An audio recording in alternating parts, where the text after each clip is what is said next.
राम राम प्यारे साथियों, आप सभी का स्वागत है अपने YouTube चैनल के ऊपर। इस वीडियो के अंदर बात करेंगे प्यारे साथियों हरियाणा के अंदर बेरोजगारी भत्ता को लेकर, यानी कि सक्षम युवा योजना के बारे में इस वीडियो के अंदर पूरी डिटेल से बात करेंगे कि भाई सक्षम युवा के अंदर जिन बच्चों के नाम दर्ज हैं उन बच्चों के लिए बहुत बड़ी अपडेट आई है, या जिन्होंने +2 पास किया है, BA पास किया है, MA पास किया है, उन बच्चों के लिए भी इस वीडियो के अंदर पूरी डिटेल से बात करेंगे कि जो बच्चा बेरोजगार है उनको बेरोजगारी के फार्म कैसे अप्लाई कर सकते हैं और उन बच्चों को इन चीज़ों का लाभ है वो कैसे मिलेगा भाई। इन चीज़ों के बारे में पूरी डिटेल से चर्चा करेंगे प्यारे साथियों। आप उससे पहले अपने यूट्यूब चैनल को ज़्यादा से ज़्यादा शेयर और सब्सक्राइब करना, इसके अलावा इस वीडियो को भी ज़्यादा से ज़्यादा शेयर करना ताकि जो आप लोगों के दोस्त हैं उनको भी पता चल सके कि भाई हरियाणा के अंदर जिन बच्चों ने +2 पास की है या MA तक पास किया हुआ है उन बच्चों को इन योजनाओं का जो लाभ है वो कैसे मिल सकेगा भाई। वीडियो को लास्ट तक देखना प्यारे साथियों। तो यहाँ पर अब आप लोग देख सकते हैं पीपीपी, जो आप लोगों की ट्रिपल पीपीपी है भाई, यानी कि फैमिली आईडी है आप लोगों की, उसमें बेरोजगार दर्शाने पर ही मिलेगा बेरोजगारी भत्ता।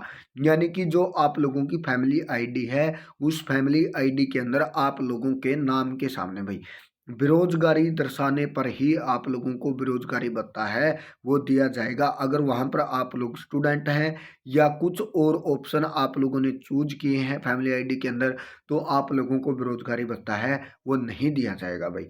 जिन युवाओं के नाम 3 साल से दर्ज है उन्हीं को मिलेगा लाभ। यानी कि रोजगार कार्यालय में 3 साल से पंजीकृत बेरोजगारों ने बेरोजगारी भत्ते के लिए आवेदन देना शुरू कर दिया है। पात्र युवा 30 नवंबर तक आवेदन कर सकते हैं। इस बार आवेदन के लिए परिवार पहचान पत्र, यानी कि जो आप लोगों की फैमिली आईडी है उसमें बेरोजगार दर्शाया जाना अनिवार्य है।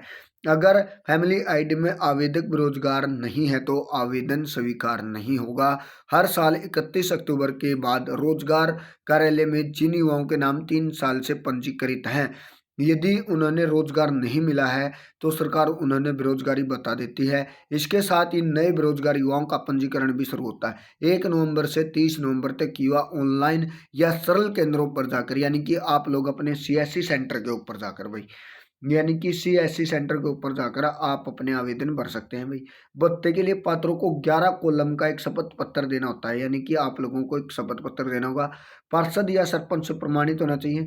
फतेहाबाद के जिला रोजगार अधिकारी राजेश ने बताया कि बेरोजगारी भत्ते के लिए फैमिली आईडी में आवेदक का बेरोजगार होना आवश्यक है।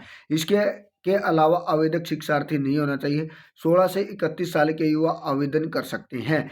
यानी कि अगर आप लोगों की एज 16 साल से लेकर 31 तक की है तो आप यहाँ पर आवेदन कर सकते हैं। 35 से अधिक उम्र के लोगों को भत्ता नहीं मिलेगा। यानी कि भाई 31 साल से ज़्यादा के फार्म नहीं भर सकते, और 35 से अगर आप लोगों की उम्र ज़्यादा है तो आप लोगों को भत्ता है वो नहीं दिया जाएगा। +2 पास को 900 रुपये दे जाएंगे, और भाई जो BA डिग्री होगी भी आप लोगों की उसके ऊपर 1500 है। मास्टर डिग्री के ऊपर आप लोगों के 3000 रुपये आप लोगों को देने का काम है, हर महीने के हिसाब से किया जाएगा। और जैसे ही आप लोगों को 1 महीने का काम दिया जाएगा तो उसके 6000 रुपये, और प्लस में जो आप लोगों के महीना वाइज जो सैलरी आती है प्लस वो, यानी कि अगर किसी बच्चे ने +2 पास की है 6000 + 900 6900, अगर किसी ने स्नातक उत्तीर्ण की है 6000 + 1500 7500 रुपये, और किसी ने स्नातकोर उत्तीर्ण की है तो भाई उसको 6000 + 3000 9000 रुपये है वो 1 महीने के देने का काम है वो किया जाएगा।